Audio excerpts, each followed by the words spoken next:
मित्रों नमस्कार।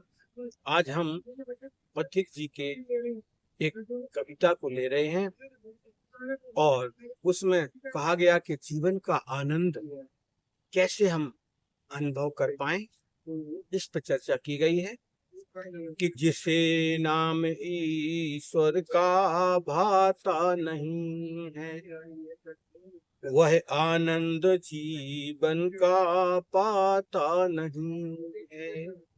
ये माना कि संसार में मोती भरे हैं, जो असली हैं सच्चे हैं बिल्कुल खरे हैं। न कुछ पा सका वो किनारे पे आके, कदम जिसने लौटा के पीछे धरे हैं। जो सागर में गोता लगाता नहीं है, वह आनंद जीवन का पाता नहीं है। आनंद बन में सब में खड़े, अमृत के जिसमें लाखों घड़े। भटकता रहे यह मगर आदमी, अंधेरे में कैसे दिखाई पड़े। जो भक्ति का दीपक जलाता नहीं है, वो आनंद जीवन का पाता नहीं है।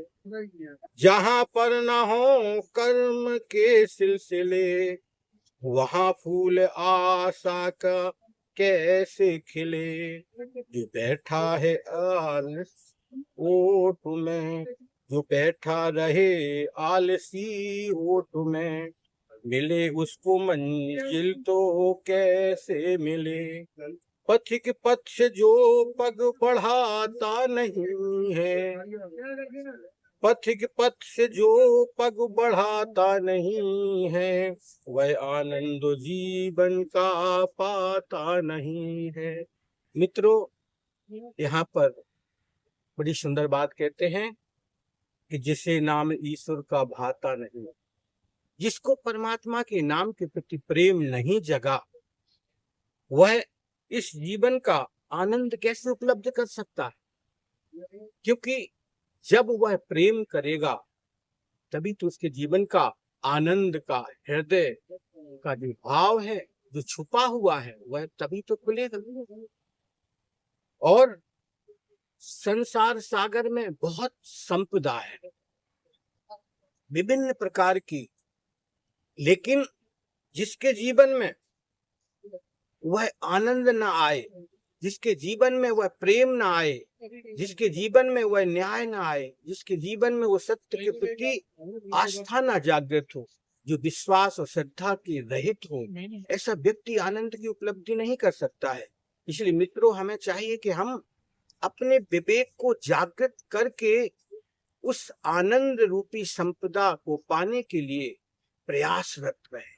निरंतर उस परमात्मा के नाम जप का जितना बन सके सुमरन करते रहे। और संसार में बहुत कुछ है, हमारा जीवन भी आनंदमय हो सकता है, लेकिन प्रयास तो हमें ही करना पड़ेगा। और आनंद बन के सब हैं खड़े, हमारे जीवन में, हमारे अंदर आनंद है, लेकिन ये अनुभूति कैसे हो सकती है? जब हम प्रयास करें, निरंतर उसका सुमरन करें, ध्यान करें, तब वो आंतरिक जो अमृत है, हम उसको उपलब्ध कर सकते हैं। देखो, जीवन में बहुत कुछ है पाने के लिए, लेकिन जो व्यक्ति केवल एक संसार की धन, वैभव, माया और विभिन्न लोगों से संबंध, इसी की उलझन में जो पड़ा रहता है, वह व्यक्ति आनंद को पाने का समय नहीं दे सकता है, और वह आनंद उसके जीवन में प्रस्फुटित नहीं हो पाएगा। तो हमें चाहिए कि हम थोड़ा सा एकांत में बैठ करके परमात्मा का चिंतन करें। जो पूंजी हम जन्म से लेकर आए हुए, जो पूंजी निरंतर हमारी है, उसको तो प्राप्त करें। इसलिए संत कहते हैं कि जिसके जीवन में भक्ति का दीपक प्रज्वलित नहीं हुआ, वह व्यक्ति उस प्रकाशक परमात्मा का अनुभव कैसे कर पाएगा। हमें देखना है कि हमारे जीवन में हम जब कोई भी शुभ कार्य करते हैं,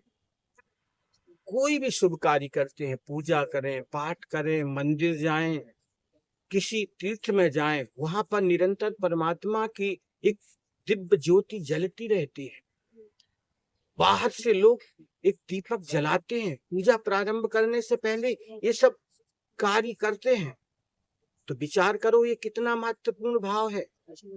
जो बाहर दीपक जलता है, वास्तव में एक दीपक हमारे अंदर भी जलता है, जिसके लिए बाबा तुलसीदास जी कहते हैं, ना चाहिए कछु दिया घृत बाती। और अंदर वो ज्योति जल रही है, उसके लिए कोई दीपक की जरूरत नहीं है, अंदर ना कोई घी की आवश्यकता है, वो तो निरंतर जल रही है। तो हमें ऐसे दीपक को प्रज्वलित करने का प्रयास करना चाहिए और उस अनुभव में उतरने की कोशिश करनी चाहिए। और वो कैसे हो सकता है? जब हमारे जीवन में परमात्मा के प्रति प्रेम भाव जागृत हो, जहां पर न हो कर्म के सिलसिले, हमारा कर्म भी पवित्र हो, क्योंकि हमारे द्वारा जो भी शुभ कार्य किया जाता है, जो भी जिस प्रकार से भी हम कर्म करते हैं, उसका अच्छा और बुरा परिणाम तो हमारे जीवन में हमें ही मिलेगा, कोई दूसरा थोड़ी उसका भागीदार बनेगा। इसलिए अपने विवेक को जागृत करके हमें शुभ कार्य करना है। और वो हमारी चेतन आत्मा हमें रोकती है अगर हम गलत मार्ग पर जाते हैं, लेकिन उसको सुनने के लिए हमारे कान तैयार हों, हम सूक्ष्म उस आवाज को सुन पाए जो निरंतर हमें मार्गदर्शन देती है। इसलिए जो व्यक्ति आलस्य में बैठा रहता है और सोचता है कि मेरे जीवन में केवल मुझे सुख मिले, तो ऐसा होना बड़ा मुश्किल है, असंभव है। इसलिए सुख और दुख दोनों जो भूमिकाएं हमारे जीवन में आती है, वो हमारे ही अपने कर्मों का परिणाम है। मनुष्य के जीवन में सुख और दुख जो उसे मिलते हैं, उसके जीवन में उसी के कर्मों का प्रस्फुटित भाव ही होता है। तो कोई परमात्मा हमें सजा नहीं देता है। आज जो हमने कार्य किया वो कल संचित हो जाएगा, इकट्ठा हो जाएगा, प्रारब्ध बनेगा, और जो क्रियामाण हम कर रहे हैं वही तो प्रारब्ध बनता है, कोई अलग से थोड़ी बनता है। इसलिए थोड़ा सा जागरूक होने की जरूरत है, हम अपने विवेक को आदर करें। इसलिए पथिक जी कहते हैं कि जो आनंद पथ पर नहीं बढ़ा, जिसने अपने जीवन में उस आनंद के प्रति अपने भाव को जागृत नहीं किया, वह आगे कैसे बढ़ पाएगा, वह आनंद को कैसे उपलब्ध हो पाएगा। इसलिए मित्रों, हमें उस आनंद को पाने के लिए अपने जीवन में विशेष प्रयास करना पड़ेगा। नमस्कार।